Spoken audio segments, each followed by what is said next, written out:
दोस्तों, आज मैं आपको भगवान श्री कृष्ण के अनमोल वचनों के बारे में बताने जा रहा हूँ। यदि आप इन अनमोल वचनों को अपनी जिंदगी में उतारे तो आपकी सोच बदल सकती है और अपनी जिंदगी को बेहतर बना सकते हैं।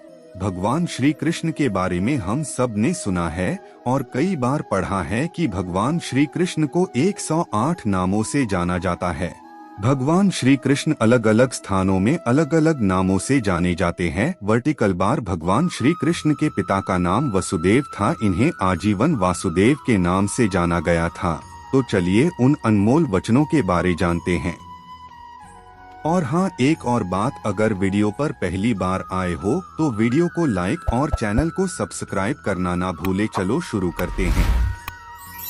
श्री कृष्ण कहते हैं, शांति से भी दुखों का अंत हो जाता है और शांत चित्त मनुष्य की बुद्धि शीघ्र ही स्थिर होकर परमात्मा से युक्त हो जाती है। क्यों व्यर्थ की चिंता करते हो? किससे व्यर्थ में डरते हो? कौन तुम्हें मार सकता है? आत्मा ना पैदा होती है न मरती है। हर काम का फल मिलता है। इस जीवन में ना कुछ खोता है ना व्यर्थ होता है। विषयों का चिंतन करने से विषयों की आसक्ति होती है, आसक्ति से इच्छा उत्पन्न होती है और इच्छा से क्रोध होता है। क्रोध से सम्मोहन और अविवेक उत्पन्न होता है। संयम का प्रयत्न करते हुए ज्ञानी मनुष्य के मन को भी चंचल इंद्रियां बलपूर्वक हर लेती हैं। जिसकी इंद्रियां वश में होती है उसकी बुद्धि स्थिर होती है।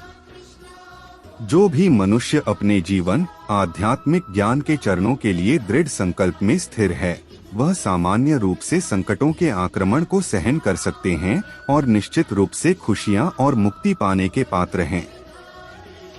जब तुम्हारी बुद्धि मोहरूपी दलदल को पार कर जाएगी, उस समय तुम शास्त्र से सुने गए और सुनने योग्य वस्तुओं से भी वैराग्य प्राप्त करोगे।